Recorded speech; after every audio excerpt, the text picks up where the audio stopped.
Imagine getting up every day full of energy as if you were in your 20s again. What would that be like? What would it be worth to you? What is your health worth to you? Think about it. Your health isn't everything, but without it, everything else is nothing. And yet, too many of us are taking it for granted until something goes wrong. And no one wakes up hoping to be diagnosed with a disease or chronic illness. And yet, we've never been taught how to be proactive in our health through our school or public health. As a registered health coach and integrative health practitioner, I believe it's time this information is made available to everyone. Combining new knowledge around your health and the ability to do my functional medicine lab tests in the comfort of your own home will allow you to optimize your health for today and all your tomorrows. Don't wait for your wake-up call. Welcome back to another episode of the Don't Wait for Your Wake-Up Call podcast. I am here now with Jeanne Andrus, my good friend and colleague. Jeanne, welcome to the show. Thank you so much for having me, Melissa. I love talking with you and I love talking about this topic. So let's get into it. Beautiful. Yes. This month I'm talking about hormones and heart health and how they're interconnected. And we are definitely talking hormones here with you today. So I would love to introduce you to the audience. Jeanne calls herself the Menopause Guru. She has been coaching, writing, and speaking about menopause for over a decade.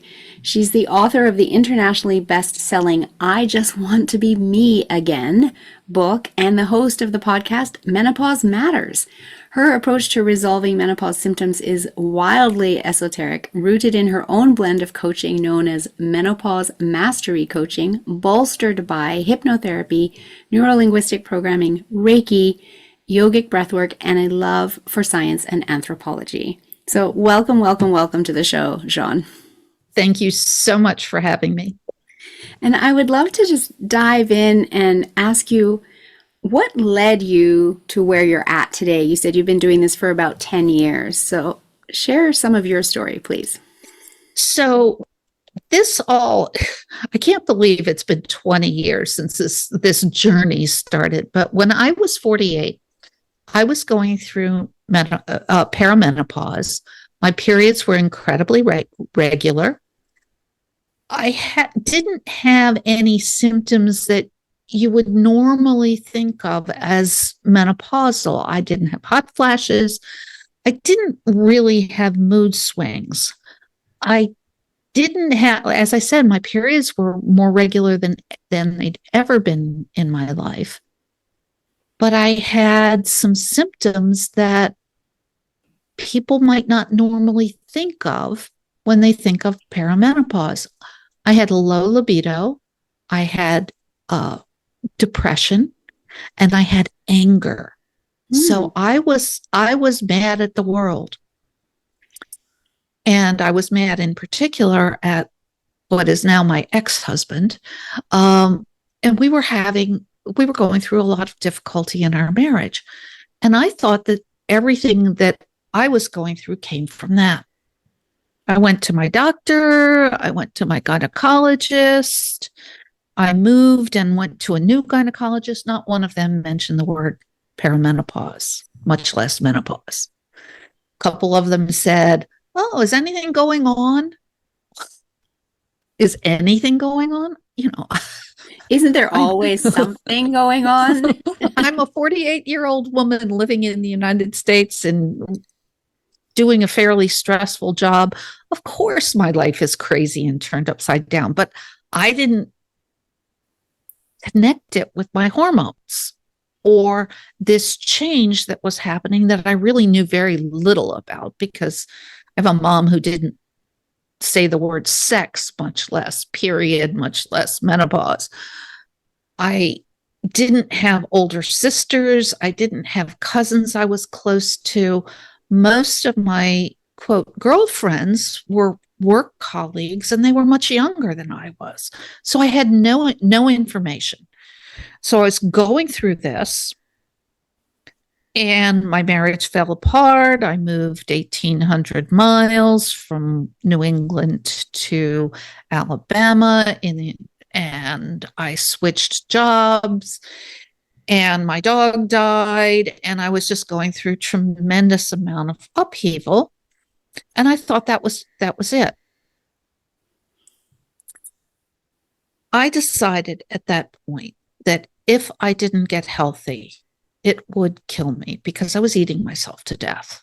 I was eating poorly and eating a lot and not exercising, and nothing good was going to come of it. So Sounds I like through started to, all of this, there was a lot of stress and yeah, the think. super high level stress. And as a result, that's what was triggering the eating your way through it, right? Is trying Yes, to find the absolutely. comfort, trying to make yourself feel better because you And didn't know any other way. And you also hadn't been able to get to the root cause of why you were feeling the way you were feeling. exactly. So my estrogen was messed up, my progesterone was messed up, my cortisol was messed up. And because I was eating poorly, my insulin for sure must have been messed up. And my thyroid was messed up because I wasn't exercising, and all those other hormones were screwed up. So I decided to get myself healthy. And to me, that meant eat right and exercise. And because I got out of a lot of the pieces of the environment that were causing the stress, namely, I filed for divorce, I was less stressed. I was sleeping better, and everything started to fall into place for me. And that's what I decided at some point in this journey, that I decided to quit my job, become a personal trainer, become a health coach, and help other women going through similar things. And in that study and working with clients around my same age, a little younger, is when I really started seeing how menopause affects us, how the hormonal changes cascade throughout our body, how many things are connected to it, how we think is connected to it, how we process information. I was taking a class from you this weekend, and we were even talking about introversion and extroversion. And I realized that how we deal with the world, even in something as simple as that, shifts. So I had been pretty much an extrovert all my life, and I shifted way over to the line. And now I'm across the line. COVID helped.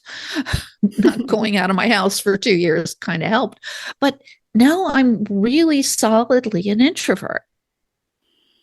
I guess I probably had always been a bit of an ambivert, getting my energy from alone time.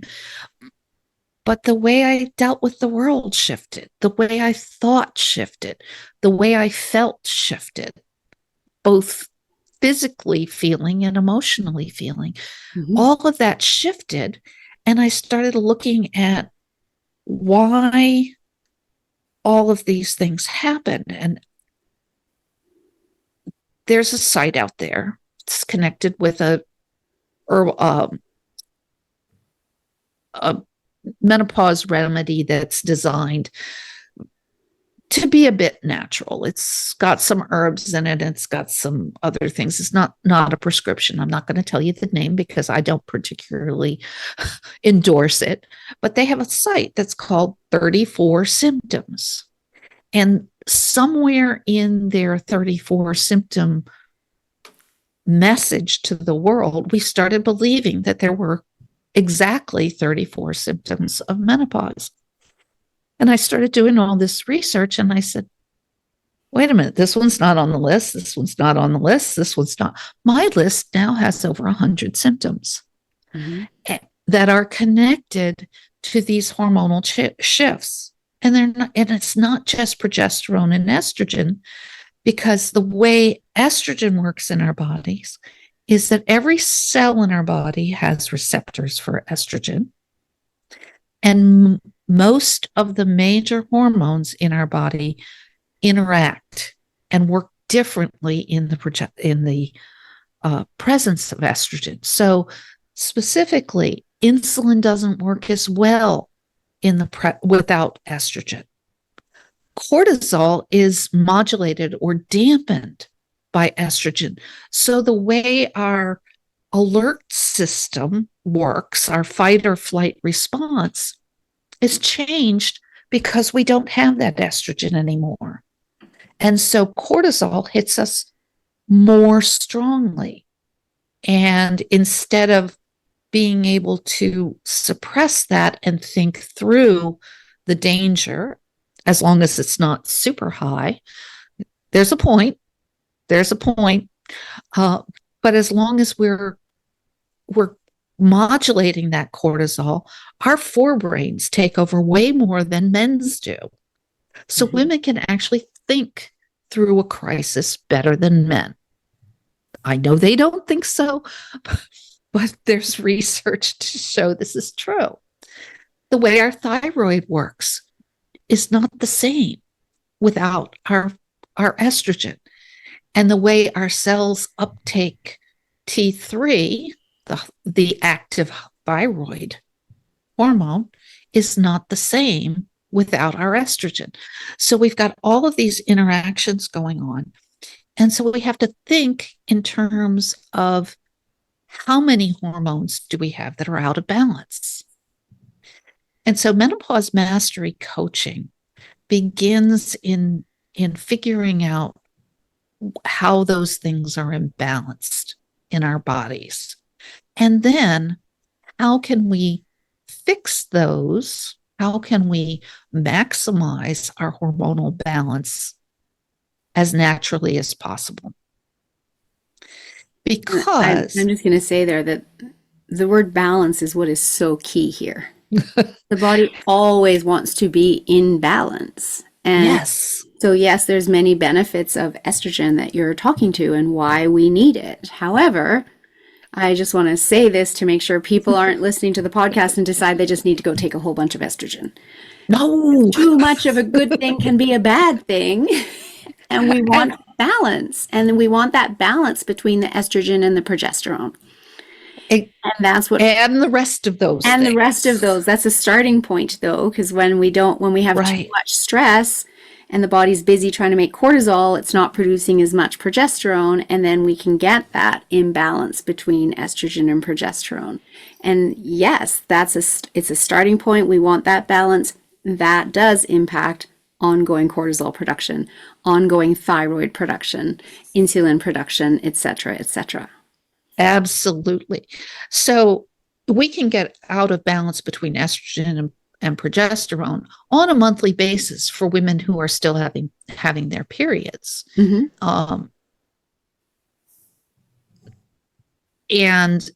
And there's a whole bunch of stuff now starting to come out, a little bit of research and a whole bunch of questioning about hormonal birth control and its effect on this hormonal balance. And does it actually promote problems down the road? And I kind of believe it does. I think it's less problematic than having a baby you don't want or a baby at a very inopportune time.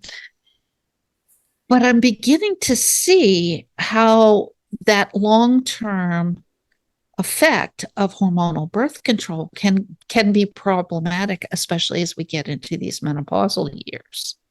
Yes, absolutely. And by the way, for those who say, oh, but I'm going to take natural hormone replacement in menopause, that hormonal birth control that you've been taking for 25 or 30 years is not. It's synthetic. And it's got the progestins, and it has all of the problems of synthetic hormones past menopause. So just hopefully you can find someone who has the expertise on that premenopausal hormone thing that we're doing to our bodies these days, because there's just too much information out there to be an expert in all of it. Absolutely. Yeah. So yeah. So I began to balance my own hormones, to figure out what I could do from a point of view of exercise and stress management and sleep and food, nutrition, and few supplements. I'm a big fan of ashwagandha, which is a natural adaptogen that's has its place in this, and it helps modulate cortisol. Yeah, it helps, but it also helps all of those things, right? Because when it's modulating the cortisol, if there's a cortisol spike in the body, it'll help reduce it. Or if the body needs more cortisol, it'll help increase it. That's why it's called the adaptogen, because it's helping that body adapt. And I know you know this. I'm just explaining this for the audience as well. And again, we're all interconnected, and all of these hormones are interconnected. And so when we bring our cortisol into balance, then that allows us to have the rest of our hormones also being in balance. And the nutritional piece is really key too, because I know I see in lab results that I get with people when, zinc is too high or too low, or copper is too high or too low, and that can impact estrogen levels or progesterone levels or testosterone levels in both women and men. And so nutrition is absolutely a piece of this. People might be thinking, what does food have to do with my estrogen or my progesterone? It's the minerals that you're getting from your food that the body needs that impact these hormone levels. And let's just go back to the adrenal hormones, of which cortisol is one, along with adrenaline / epinephrine or norepinephrine / noradrenaline, and testosterone, estrogen, all of the testosterone precursors, and progesterone. I think I got them all. Cortisol is considered by the body the most important of those. It will make cortisol when it cannot make with what it has.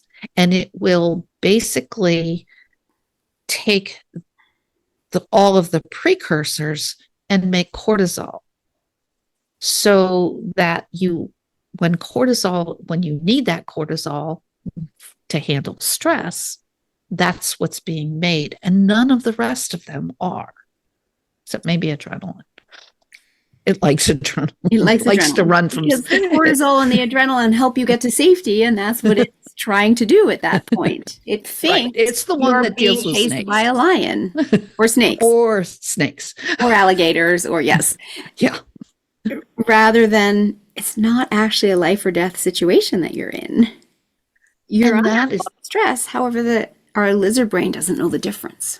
Yes, and cortisol is the one that deals with the long-term stress, which it thinks is famine, because that was the long-term stress when humans developed. There was chased by a lion, attacked by a bear, or not having any food. And not having any food means that we are going to save every scrap of energy that you put into us. We are going to take the sugar and shunt it from muscle cells into fat cells if we possibly can. And we are not going to we're going to cannibalize muscle over using fat when we have this cortisol overload. So guess what that does? Because women just love knowing that this is all going to create belly fat.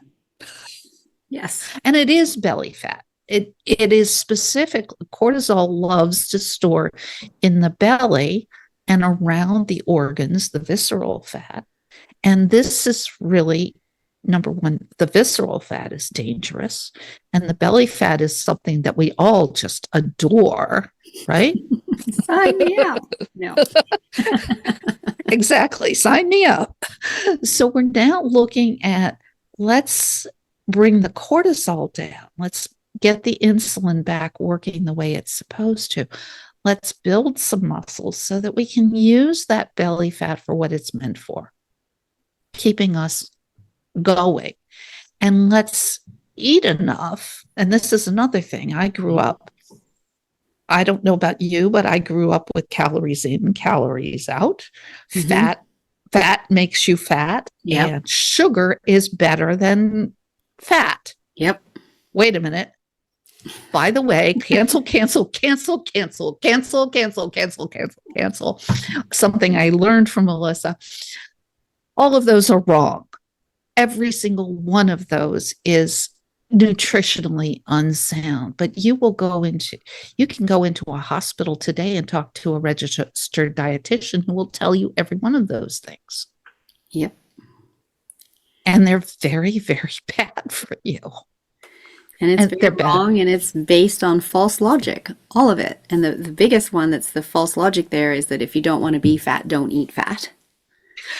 Exactly. And what I learned is that's actually only recognized in countries that speak English, because in other countries, in different languages, the fat isn't used for the same two types of fat, the fat in your food and the fat on your body. So isn't that fascinating? That false logic doesn't work there.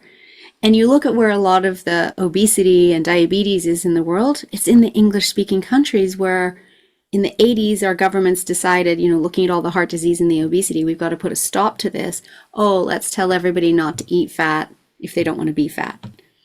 And let's go right to where it absolutely belongs. Let's put the blame where it belongs, on the sugar industry, which literally bought one study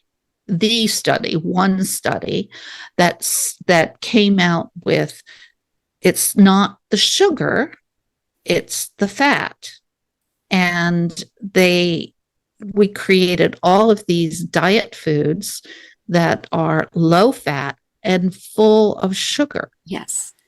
And this has literally changed the way our bodies are shaped, the way our bodies act, our health, our mental health, not only our physical health. And do you remember the time where we heard, health foods don't taste good, they taste like cardboard, why would you want to eat health foods, right? Right. And that all came when the food industry took the fat out of the food under the government directives. And then they realized they were going to go out of business because nobody wanted to eat the food anymore when there was no fat in it.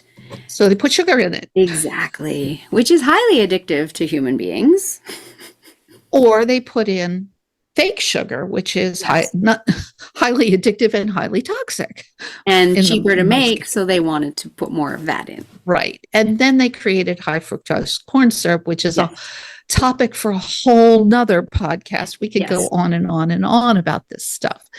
And most of it is, when we get into menopause, the range of healthy marker resilience narrows. So we can't eat as badly as we did when we had children to raise. And there's an evolutionary reason for this. This is why I say the anthropology part. When we were in our early 40s, we might have had 2 or 3 more toddlers to raise to adulthood who would not live, possibly would not live, if mommy was gone. Thus, mommy's range of behaviors that kept her alive were much wider than they are after menopause. And that's all connected to how estrogen works in our bodies and allows us to be healthy at a wider range of markers, for lack of a better word, because I can't think of the word I want, which is also menopause. It's very true, because even when I look at lab tests and I look at the results, that if I'm just looking at hormones, so all your sex hormones, your cortisol, and thyroid, etc. The lab has ranges, right? Yeah. And for the sex hormones, they have a range for premenopause and then menopausal. And that range is much narrower, exactly as you're saying. But not just the estrogen, but the ability of our bodies to exist on junk food. Mm-hmm. Yes. If you think about, now, maybe Canadians eat a little better than America, than people down here do, lower, in the States too. But moms for years will exist on the leftover chicken nuggets and French fries from their children's meals that they pick up at the drive-thru, and they barely even order something for themselves. Now, they're not having salads and broccoli and asparagus and green beans. They're not having legumes and organic meat and all of these things. And yet they tend to still be healthy, relatively speaking. When we do that at the age of 52 or 3, after our periods have stopped, we start getting sick. We cannot survive on the same crap that we did prior to menopause. And it's partly because, scientifically speaking, we are now superfluous. Right. Although there is a reason that humans developed menopause, and because we are one of 6 species on the planet that have menopause that we know of. And the others are all whales. I did not know that. No, that was one of the things I learned in this trek through menopause was, and becoming the expert on menopause, is it's cetopods, and that's because the grandmother whale is the one who knows the migration patterns through the ocean and can navigate to the various places where their food source is at the time. So for humans, there is a grandmother theory of menopause, which says that the grandmothers of the tribe were the ones who took care of orphaned children, which makes sense. But I think it is more likely, given the brain changes that happen for us, that we became the wise women, the herbalists, the ones who could walk away from camp and knew where to go around camp to find these sources of plants, and mostly plants, that were able to heal the tribe, so that they were the ones who were taking care of the sick toddlers and the sick moms and going through childbirth. They were probably the doulas and the midwives. They were the nurses to the wounded hunters, because the women were busy raising children, cooking and cleaning, no, but taking care of skins and packing and unpacking and moving the tribe from one place to another. Nobody was ever, just not working in those tribes. But I believe that the wise women and the wise men of the tribe were the keepers of this kind of wisdom that got the tribes from simple subsistence.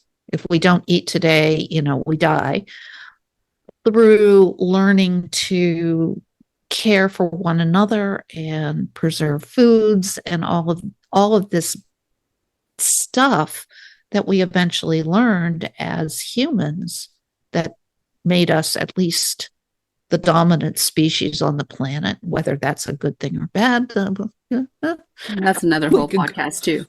That's at least one more podcast. But this was probably what made menopause develop so early in humanhood, because every human settlement on the planet, women have menopause. It is part of what's built into us. So it developed relatively early in branching off from the great apes. And that's just, nobody's ever going to prove that, because we can't go back. I do believe that Einstein proved we can't go back in time, but however, that all makes sense. And back then they had stress. They had the stress of whether they were going to eat today or not, or whether they were going to be attacked and killed today or not. However, those stresses were not chronic stresses. Except for famine. Except for famine. They were the fight or flight stresses, and then they could get back into their parasympathetic nervous system. Yeah. So when those women were going through menopause, they didn't have the degree of imbalance in their hormones that we have today. And because it was such a tribal community, they were sharing their experience with their daughters, with their sisters, etc., etc. And so that education was passed down. And when I talk about menopause, that's what I always say is women don't know. Just like you didn't know, you didn't have anyone you could go to because it's not taught in school. We teach puberty in school. And let's face it, the kids do not enjoy that. That is the most embarrassing, horrific class that none of them ever want to be there, at least when it starts in elementary school. However, they need to learn it. And so it is taught and then hopefully taught at home as well. Because menopause comes so much later, there's no attempt to address that in school. Maybe it gets into a biology class, maybe. And yet at that point, you're 16, 17, 18, you don't really care. 30 years down the road, what's happening, you're not going to retain it. It's something that happens to old people. Exactly. Exactly. That was one of the reasons I didn't get it. It didn't twig with me, was because it happened to menopause is something that happened to old people, and I was 48. Who's old at 48? That too, right? And we don't have a venue for teaching this to the general population. And therefore, that's your role, is you're teaching women about this. In my work, I'm teaching women about this. I wish there was a way that more women could know, though, in a grander way, because so many women have more regular symptoms, night sweats, hot flashes, vaginal dryness, etc. And they ask their mom or they ask their sisters and they go, oh, yeah, I had that too. And then they normalize it and accept it. And they don't realize that's actually your body talking to you, giving you a symptom to let you know something's out of balance so that you can do something about it. Which is why I wrote the book, I Just Want to Be Me Again, which is available on my website, menopausebooks.com. And because I couldn't talk to everybody. Right. But that's why I podcast about it. That's why I go on other people's podcasts, because we need to know this. We need to share it. And for you, I don't know exactly when you went through and what was going on in schools, but for us, for women my age, we didn't even go through that with the boys. It was embarrassing, but the boys got to go play basketball. I remember. And the girls got stuck in this class, and it was embarrassing. It was scary. It was embarrassing. And there were really two types of girls in that class. There were the girls who didn't have a sister or didn't have an older sister, and there were the girls who did. The girls who did were all like, yeah, can we get on with this? And the girls that didn't and had never heard this, because our moms had not shared this with us before this, I promise, were like horrified. We were just like, what do you mean we're going to bleed out of our butts? Yeah. And it was frightening. It was an hour long. That was it. And we were expected to just accept and go about our lives. And we weren't told that we were going to change, that it was going to change how we thought about the world or about how we approached the world. I talk about, I think it's even in the book where I talk about the change at puberty comes from, if you're familiar with the Girl Scout program, juniors are those middle school girls, and they're all like, well, yeah, let's go talk and become doctors and lawyers and engineers, and let's find out about the world, and let's learn science and math, and let's become professors. And then we hit puberty and our body says, babies, boys, and biology. And that's not learning biology. That's being in biology. We are focused on these sexual reproductive things, and we kind of go away from that. And then I talk about what happens at menopause is that all of that stops. It stops almost. I talk about it happening at 43 because I see so many women who post on Facebook. They post, I just realized I've been a people pleaser all my life and I don't need to do that anymore. And I shouldn't have been doing that. And then I look at their profile and they're 43. And there's probably a range, but yes, it is that estrogen retreat that allows our brains to go back to saying there's something other than reproduction. And again, going back to our tribal roots, community building so that we're in a safe environment to raise babies. And that's why we did it. Mm-hmm. We did it so we didn't get kicked off the island. Right. We did it so that we would have sisters to help us give birth and raise that child.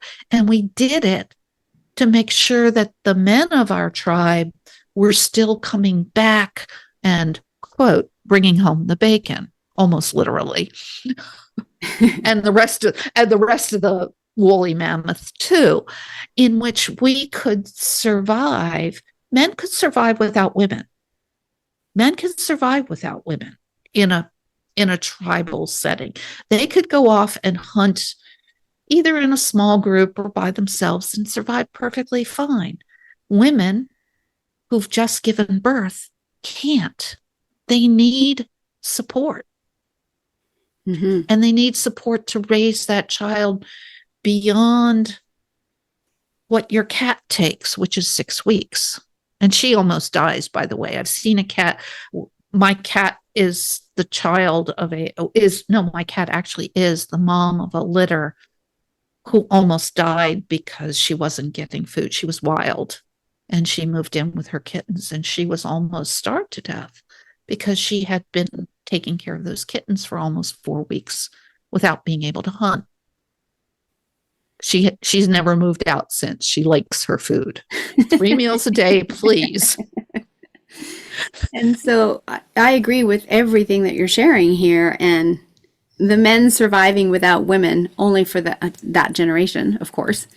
And but women, they may not have known that. Right. They literally may not have known that. And they could come back to wherever the women were. Right. And in effect rape them when they got the urge. Right. And our bodies are driven by the need for humanity to continue.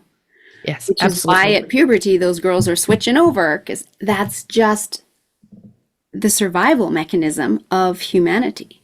Correct. Kicking in.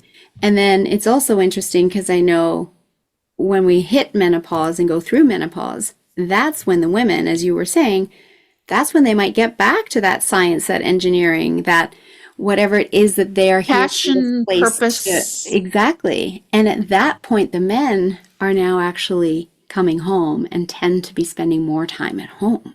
And so there's that role reversal that happens as women go through menopause too. And that can create issues in a marriage just in and of itself if the marriage is, habitually a different way and the two people can't adapt to this new natural inclination for one to go out and the other to stay home. And for children to be there as a buffer zone. Yes. Yes. I wrote a book for men. It's called Where is My Wife and What Have You Done with Her? Because it's like a switch turns on us. Like I said, I'm not going to be a people pleaser anymore. And that changes the relationship between our spouse and ourselves. And it has to be renegotiated. Mm-hmm. as these children leave and we're two people together. And that's why I have an ex-husband. He didn't want to renegotiate. And I didn't know enough to say, oh, wait, I am changing here fundamentally. And you and I need to renegotiate who we are in relationship to each other. He was perfectly fine to go renegotiate that with someone else. Okay. So I love this conversation because it does give listeners insight as to the changes that women are legitimately going through during menopause. Absolutely. You're not crazy. You're not the only one. And to recognize that there are far more symptoms than you think there are, or that you've heard from your mothers and sisters and girlfriends. And so if you're noticing change in yourself and thinking that doesn't align with these menopause symptoms that I'm aware of, go deeper and go down that path of this could still be menopause. Are my hormones out of balance, and what can I do about that? Because you don't have to suffer through menopause. And that's what I'm very grateful for, that in my early years, I had migraines that were hormonal. I was introduced to lab testing. I was introduced to understanding the balance between my hormones when I was in my 20s.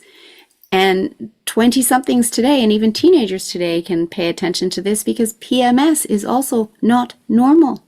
That is a symptom. That is a symptom that your hormones are out of balance. And let's face it, high school is stressful. Early 20s, setting up your life is stressful. And yet, if you walk through any high school corridor, you'll hear girls talking about PMS. I'm PMSing, and they all accept it as normal. They all accept that 3 days out of the month they're home because they're out of balance. Mm-hmm. And we all accept that continuing. And then, interestingly enough, we don't accept that this change is going to often make you, won't say make you, but it brings with it this out of balance emotional and mental state. Yes. That makes it really hard to perform in today's workplace. Yes. Now, my understanding is the UK is better at this. I don't know about Canada as much, but Britain is getting better at it. The States have no conception. Of course, right now they want us to stay pregnant until we're 60. But that's beside the point. But this shift in who we are, in the way our brains work, in the way we face life emotionally and physically, because we don't know what's normal, because we're not given these abilities to bring ourselves back in balance, and because they say, oh, just take a pill, and hormone replacement is just more of big pharma saying, oh, just take a pill. It's not normal. And you can, with holistic means, and yes, a few supplements, a few essential oils help this out. There are things that we can do to help this along, but basically by supporting our bodies as it goes through it, understanding what we're going through, and then what you and I have just talked about for 8 days, which is just changing our habits, changing the way this gets into our unconscious mind, the habits and the responses we make to it, which I've just brought into my own practice. And Melissa knows I've just been thrilled with the way the options this gives women to deal with this change, so that we can deal with it naturally and by supporting our bodies rather than fighting with our bodies. Exactly. And that's all our body wants, is we're all one. and we want to be in harmony together. So Absolutely. beautiful, beautiful way to just finish that up there, Jeanne. And I want to ask you too, I ask all of my guests this. What does "don't wait for your wake up call" mean to you? Read the book now if you're in your 30s. So don't wait for your wake up call does mean knowing that this is something that's going to affect your 40s. Perimenopause, we didn't get here, but perimenopause takes for many women up to about 15 or more years. That means that your body may start experiencing the changes in your late 30s. By knowing what's happening and beginning that process of supporting your body as it goes through this change means that you'll walk through it as one of the currently 5%, but I'd love to see it lots bigger, women who don't have a lot of problems with their menopause. Mm-hmm. And fortunately, that was me because I had the knowledge ahead of time. Bingo. So I already knew my symptoms before when my hormones were out of balance. And then I had similar symptoms, but they were different. So I was like, oh, something's different here. And boom, my estrogen was too low. My progesterone was too low. My testosterone was too low. It's like, oh, hello. And I was able to use herbal supplements to support that. Absolutely. And, lifestyle changes. At the time I was still in the corporate world. And so learning how to manage stress, etc. And looking after myself so that I really didn't have any hot flashes or night sweats, etc. I still sleep too warm. I sleep at a different temperature than I used to. Of course, I used to also live in New Hampshire and now live in Louisiana. So that's yes, that could be a factor. that could be a factor, except that my husband sleeps under 43 blankets and I sleep under a sheet and a very light blanket. I still have a little bit of hot flashes / cortisol issues, but I know what it is. Right. And sometimes I choose to live my life in a more high-stressed, standard American diet kind of way. And I know that if I do, I'm going to pay a small price for that. But I also know what to do to bring myself back into that balance. And that's what's so beautiful about all of this is that when we create the environment for the body to heal, it will heal and it will heal very quickly, and that you have a choice. Yes. That's what it comes down to. You have a choice. So I love your messaging here is, learn now when you're in your 30s so you are empowered with knowledge when you get to your 40s and 50s and you start having symptoms that you already have an idea of the options you can take in order to mitigate them. And then it's up to you is how quickly do you want to step into action in order to minimize your symptoms. So I love this whole conversation, Jeanne. Thank you for coming and sharing all of your knowledge. And if someone wants to work with you, how can they get hold of you? So my site is menopause.guru. And if you didn't realize that Guru was a group of domains, you can hit menopauseguru.com and it'll send you over there. I also have a site where you can buy my books, menopausebooks.com. My podcast is Menopause Matters. There's contact information all over the websites. So reach out, talk to me, and then once you've got it, share it with your sisters. Yes. And every woman on this planet is your sister. She's going to be going through this. Help her out. And I'm including all of that information in the show notes as well. And you've also very generously offered a free gift to the audience if you'd like to share that. So I do a lot of work around sleep because 90% of the women who go through menopause have sleep issues for more than 6 to 8 weeks, at least once during their menopause journey, whether it's early, middle, late, all of those, multiple times for each of those. It's so much fun. So I have a sheet of 5 tips to help you get better sleep. They're designed for menopause. They're not the things you'll find all over the internet. And that is available at menopause.guru/sleep-opt-in. And I guess that's going to be in the show notes. That's in the show notes as well. So people can just click and grab that. So thank you very much for offering that. And just very quickly, as we wrap up, is there any last piece of wisdom you'd like to share with the audience? Menopause is a gift. It is the gift of coming back to yourself. And it is most appreciated if you can support your body through that so that you can enjoy this time of your life. That's beautiful. Thank you so much, Jeanne, for coming on the show and sharing your wisdom, as I said. And as you also said, I'm going to reiterate it. Any woman or man listening to this podcast, if you're a man, you have sisters, you have wives, please share this, because people do need to know. Knowledge is power. And when you have the knowledge, you can move through this gift, as it is a gift, gracefully. So absolutely. Thank you, Jeanne. Thank you so much for having me, Melissa. It's a pleasure.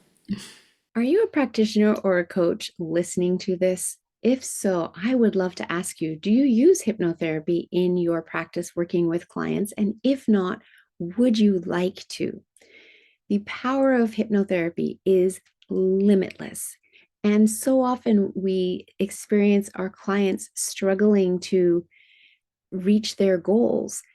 It's because they're coming up against their own brick walls and getting stuck. But you can help them through the power of hypnosis break through all of that, working with their unconscious mind to put the suggestions in, to have them taking the action to achieve the results that they want. They are thrilled with your coaching techniques. They're getting the results they want. You feel amazing because you are helping your client get the results they want. It's a win-win.